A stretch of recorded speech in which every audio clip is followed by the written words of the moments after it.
Hey, welcome back. We've got Juno in the third house. So the third house is this little piece of pie here. In your chart, it'll have a number 3 right up in this corner. So the third house, a lot of people have been asking me this. Why is it the house of goddess? Well, let's think about this.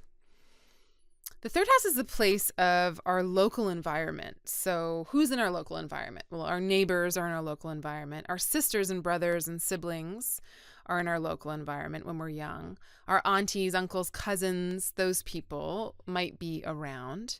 But the neighborhood is what's around.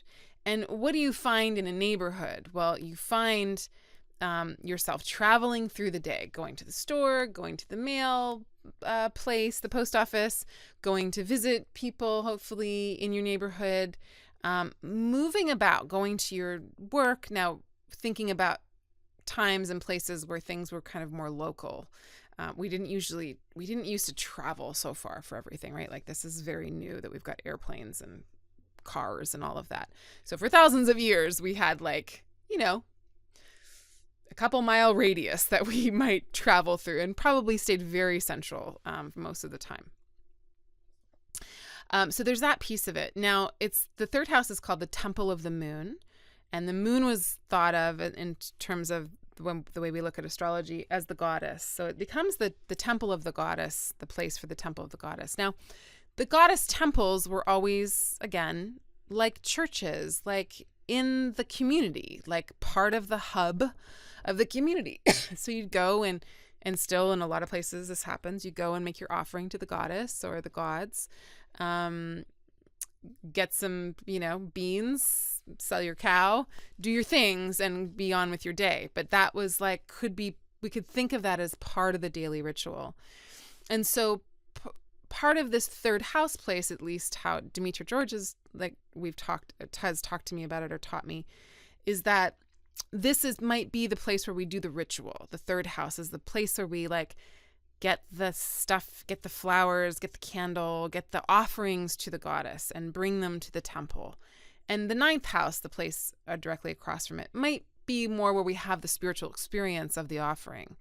Now, they might also be one and the same, right? So it's we don't need to delineate.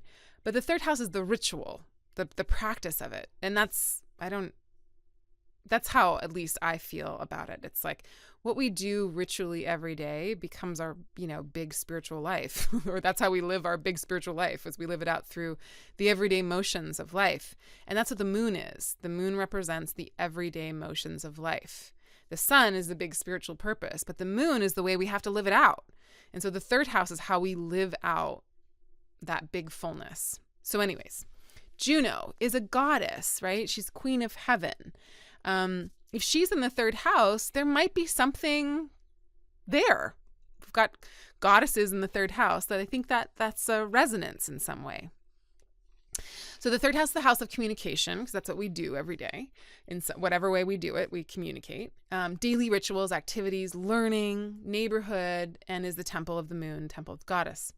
Juno here can signify the importance of communication and partnerships. So it's the third house, right? So it's a lot about messages going back and forth, the daily rhythm and rituals of life. It might be really important, the rituals that you have with your partner, if you've got Juno here.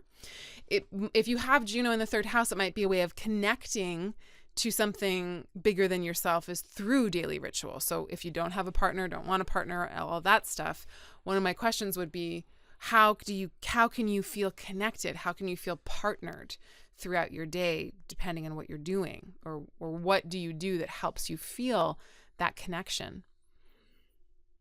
Juno here so if you have Juno here, you might see your partner as someone to worship. It's a goddess in a goddess house. I don't know, maybe not. Or a goddess, or need to be seen like one. Maybe you need to be seen and witnessed as that goddess. Maybe there's some connection here.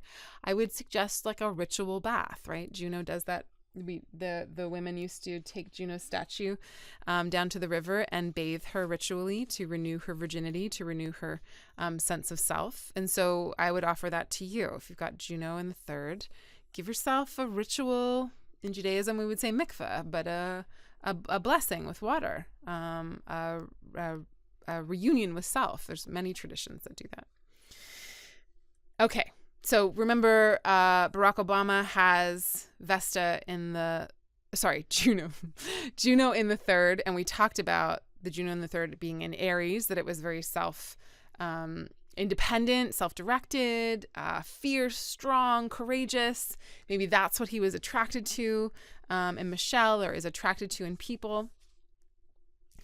Now, I might be stretching this a little bit as well, but because of his obvious adoration and love for her, would you say, and would he say, who knows, that she is like revered as a goddess to him? Like there is something about, again, I'm totally projecting, but if I might, there's something about his reverence and his love for his wife that feels very devotional, like we would go and devote ourselves to in a temple. And so maybe that's a part of their love. Maybe that's a part of their ritual. I would suggest it, right? Like if you have Juno in the third, maybe you can have a ritual of anointing your love, your beloved, and maybe they can anoint you in some way. Like there is a ritual blessing and offering to each other, to the love, to the marriage. And then also maybe there's some really important piece about communication between the two of them. She is a very educated, Ivy League educated, scholarly woman. So that piece of, again, being able to articulate oneself and communicate on that level might be really important. Also, again, we talked about this, Audre Lorde had the Sag Juno again. So we're talking about beliefs and philosophies that might be really appealing and important in terms of Audre's relationships. In the third house, they were both professors. They were both writers. They were both, they're both dedicating their lives to knowledge. And also would say, like, I wonder if they worshipped each other in a way that felt very honoring of that kind of goddess energy. And then I would wonder what their daily lives were like together, if there was really important like daily rituals that they did together.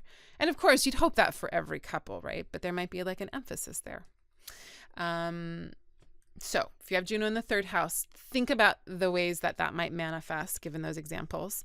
There might also be like, because it's the third house of extended family, we might be introduced to our loves through extended family or through brothers or sisters or siblings. Our brothers or sisters or siblings or aunties or uncles or whatever might really not like our partner. There might be a situation there.